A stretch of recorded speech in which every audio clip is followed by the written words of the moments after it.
બનાસકાંઠા જિલ્લામાં આત્મનિર્ભરતાની આગવી ઓળખ એટલે પાલનપુરના મુકબધીર મહિલા હેતલબેન મોઢ મહિલાઓ માટે પ્રેરણારૂપ અન્ય દિવ્યાંગ મહિલાઓને તાલીમ આપી બનાવી આત્મનિર્ભર હસ્તકલાની કલાત્મક ચીજવસ્તુઓના વેચાણ થકી સ્વમાનભેર પરિવારનું ગુજરાન ચલાવે છે। મક્કમ મનોબળ અને દ્રઢ આત્મવિશ્વાસ આગળ શરીરની ક્ષતિ પણ ઘૂંટણે પડી છે। અતૂટ આત્મવિશ્વાસ અને આત્મનિર્ભરતાનું આગવું ઉદાહરણ એટલે પાલનપુરના હેતલબેન ભરતભાઈ મોઢ।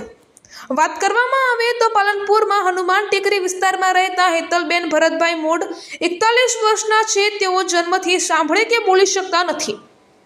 હેતલબેનને ધોરણ 10 સુધી અભ્યાસ કર્યો છે। હેતલબેન મોદીના પતિ ભરતભાઈ પ્રાઇવેટ કંપનીમાં નોકરી કરતા હતા, પરંતુ ભરતભાઈને અકસ્માત થતાં તેમની નોકરી છૂટી ગઈ હતી, જેથી 2 પુત્રો અને 1 પુત્રી સહિત 5 સભ્યોના પરિવારની જવાબદારી હેતલબેન પર આવી પડી છે। જો કે આવી વિકટ પરિસ્થિતિમાં પણ હેતલબેન હિંમત ન હાર્યા હતા અને પરિવારની જવાબદારી પોતાના સિરે ઉઠાવી લીધી હતી।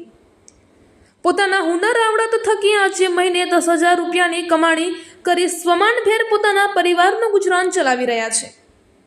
હેતલબેન હસ્તકલામાં માહેર છે। તેમણે છેલ્લા 2 વર્ષથી દરેક તહેવાર પર અલગ અલગ ચીજ વસ્તુઓ પોતાના હાથે બનાવી તેનું વેચાણ કરી પોતાના પરિવારનું ગુજરાન ચલાવે છે। હેતલબેન મોઢ હસ્તકલાની અવનવી ચીજ વસ્તુઓ જેવી કે કૃષ્ણના વાઘા, મોતીના તોરણ, શોખસો ડિઝાઇનના સેટ, રાખડીઓ, ચણિયા ચોલી, ઊનની કોટી, મુખવાસની બોટલ પર ભરતકામ સહિત નવરાત્રિ સ્પેશિયલ તમામ ચીજ વસ્તુઓ તેમજ ઘર સુશોભિત ની માટેની તમામ ચીજ વસ્તુઓ બનાવી આર્થિક રીતે પગભર બન્યા છે। અહેવાલ રામજીભાઈ રાયગોર, બનાસકાંઠા। નમસ્કાર, હું છું જાગૃતિ મહેતા। વાત્સલ્ય સેવા ટ્રસ્ટ નામનું એક NGO ચલાવું છું। 2019માં શરૂઆત કરી હતી, ત્યારબાદ અલગ અલગ બહેનોને તાલીમ આપવામાં આવી હતી। ત્યારે અમારા ત્યાં વિવિધ પ્રકારની તાલીમો થાય છે, જેમ નાના છોતરા છે, મોતીના તોરણ બનાવવાના છે કે અલગ અલગ પ્રકારની તાલીમો આપે છે। ત્યારબાદ તાલીમોમાં અમારે આ હેતલબેન મોદી છે, એમને ત્યાં અમારે ત્યાં તાલીમમાં આવતા હતા। એ બોલી નથી શકતા, સાંભળી નથી શકતા। ઇવન એમનો ફેમિલીમાં એમના હસબન્ડ નથી બોલી શકતા, સાંભળી નથી શકતા। એમના ભાઈ ભાભી ફક્ત એમના પુત્ર એક બોલે છે અને એમનું ગુજરાન ચલાવવા માટે એમણે મારા ત્યાં તાલીમ લીધા બાદ એમણે પોતાનું આ એક હીરામોતી નામનું શોપ ચાલુ કરી છે હનુમાન ટેકરી પાસે। અને ત્યાં આગળ વિવિધ પ્રકારની રાખડીઓ, તોરણો અને અલગ અલગ પ્રકારની જેમ તહેવાર આવે છે, દિવાળી આવે છે તો દિવાળીએ તોરણ બનાવે છે કે અત્યારે ભાઈ બહેનનો તહેવાર આવે છે રક્ષાબંધનનો, તો એમાં વિવિધ પ્રકારની રાખડીઓ છે, જે મોતીની રાખડીઓ છે, હીરા ડાયમંડની છે। પછી ગિફ્ટ પેકિંગ કર્યા છે એમણે। ગિફ્ટ પેકિંગની અંદર એમાં વિવિધ પ્રકારનું પેકિંગ કર્યું છે। જેને બહારથી ટ્રાવેલ્સમાંથી ડાયરેક્ટ ભાઈને રાખડી બાંધવા જવી હોય તો ભાઈ ભાભીને રાખડી, ઇવન કંકુ ચોખા, ઇવન ચોકલેટ ને બધું એમ કરીને બોક્સ પેકિંગ બી કર્યું છે, ગિફ્ટ પેકિંગ તરીકે।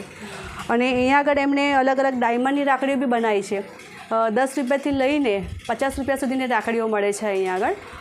અને રાખડીઓમાં એ પોતે બેન જાતે જ બનાવે છે અને એમની સાથે બીજી બહેનોને તાલીમ આપે છે। એમની સાથે બીજી 5 બહેનોને પોતે રોજગારી આપે છે। સાથે એમને પોતે તો બનાવે છે, બીજી બહેનોને બી રોજગારી આપે છે। એટલે એમના માટે હું એક ગર્વ અનુભવું છું કે એમણે જે આ સાહસ કર્યો છે તેને અભિનંદન આપું છું। કેટલા પ્રકારની રાખડીઓ બનાવે છે, કઈ બનાવે છે? એ અહીંયા આગળ ડાયમંડની રાખડીઓ છે, મોતીની રાખડીઓ છે, પછી શંખની રાખડીઓ છે, એવી અલગ અલગ 25 જાતની રાખડીઓ છે। ટોટલ એમને અત્યારે એ લોકોએ 2000થી વધારે રાખડીઓ બનાવી છે। એ લોકો હોલસેલમાં બી હવે વેચવાનું ચાલુ છે। એ લોકો અમદાવાદ છે, હૈદરાબાદ છે, પછી ઓનલાઈન એ લોકો ઇન્સ્ટાગ્રામ પર એ લોકોનું હીરા મોતી નામનું ઇન્સ્ટાગ્રામ પેજ છે, ત્યાં પરથી બી એ લોકો સેલિંગ કરે છે।